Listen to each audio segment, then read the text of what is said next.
we do not have a big use of Nile at this time. From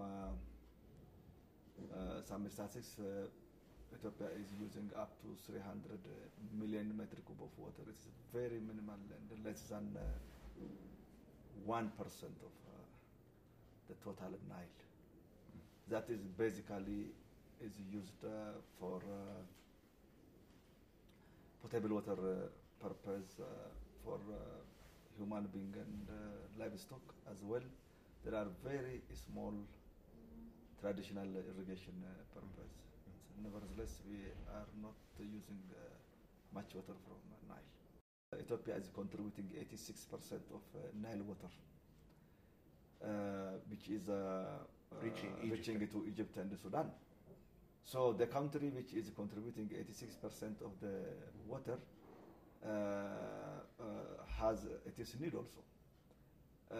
With a simple reason that 80% of the total water, of surface water I mean, will already is joining the Nile system, and our people who are living in that area as well, and other part of the country are in much need of this precious resource.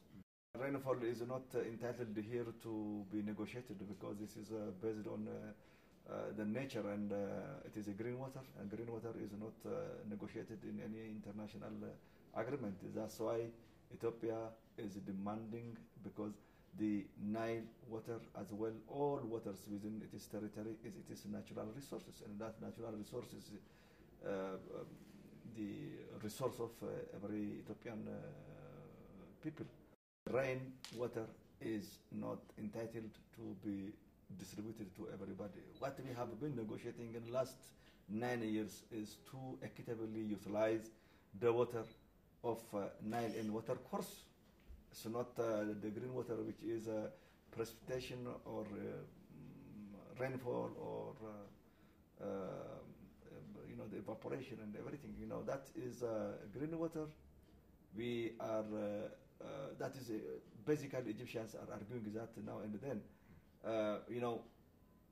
You can see in any international agreements, you can see from the countries who have entered an agreement on water course, the water which is in water course. So Ethiopia is demanding not for rain. Rain may come 1 year, may not come another year. That is an erratic resource, and the erratic resource is not negotiable. It's based on the nature. In the Nile Basin, some literature says it is around 400 to 500 billion metric cube of water. That's rainwater based. The calculation is not as realistic. Sometimes it goes up, sometimes it goes down. Some of this water evaporates. Most of this evaporates and goes into the atmosphere, and the other goes to water course, and the water course is already going and tracking down to the Sub-Saharan countries. Sudan is our neighbor. There is no distinction between the Sudanese people and the Ethiopian people. If you go there and you can ask everybody in the street, they are one and the same. In the terms of politics, I think that is not my area of specialization, but I may say our two governments are having a very excellent relation. We are cooperating in different areas. We have different protocols and cooperation commissions working at this level. Trade and investment is booming in those two countries. When it comes to Egypt, I think our relation dated back to ancient time, and we have also very excellent relations when it comes to the politics concerned. The diplomatic relation which was restored in the first days of 20th century. So we have a very good relation, I may say. The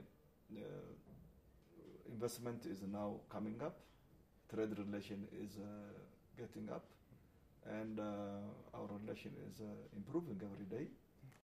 What Ethiopia is demanding to do is asking it is a legitimate right. We are not enemy of anybody in this territory. As well, we are not enemy of anybody in our neighboring areas. First of all, Ethiopian people and Egyptian people are drinking from the same river, in their veins circulating the same blood. Ethiopia is demanding to develop this water for its economic development. That is simply because Ethiopia needs to develop it itself. For years, Ethiopian people is living under abject poverty. There was a number of times drought affected the country. Our people died because of food shortage, and the strategies which we are pursuing at this time and trying to implement is to feed our people. And at the time, rain-fed agriculture is no more reliable in the country, and when we are planning to solve a food security issue simply by using both rain when it exists, and if it not exists, we will use supplementary irrigation. That is the strategy we have in this country in one aspect.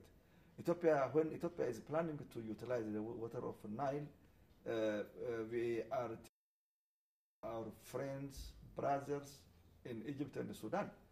In the same way, we are urging also the Egyptian and the Sudanese people as well, the governments, to think also, as they are thinking for their people, to think about Ethiopia also, because that is a brotherhood. And when Ethiopia is going to utilize its water for these purposes, we are thinking not to harm our friend is down there. Ethiopia recognizes and attaches the importance of getting water for each Egyptian, because they are living in harsh condition, and we recognize that. Recognizing that if we are living simply for them and leaving our people dying in this country, it's not a good idea. So what we are demanding is really to see on equitable basis, as the Egyptian government and the politicians are caring for their people and their lives, they have to care also for Ethiopia, as we are already caring for them also. So we are here to develop dams, not to reduce or not to damage their needs. We are going to utilize for our economic development as well, because Ethiopia is a poor country now, trying to come out from that poverty by utilizing its resources. Nile is one of our resources, and when we are doing so, we are thinking or taking into account the international law also, because when you are doing that without causing significant harm to your downstream states and the people, I am very optimistic, and the future will be very bright if we work together, if we cooperate, and if these countries realize that Ethiopia is not a threat for their interests.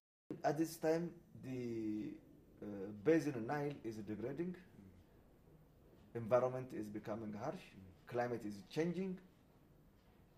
More than enough, we need to cooperate. More than any time else, we need cooperation. So if we cooperate, if we work together, if we build regional projects and regional economic integration, I think the benefit is enormous.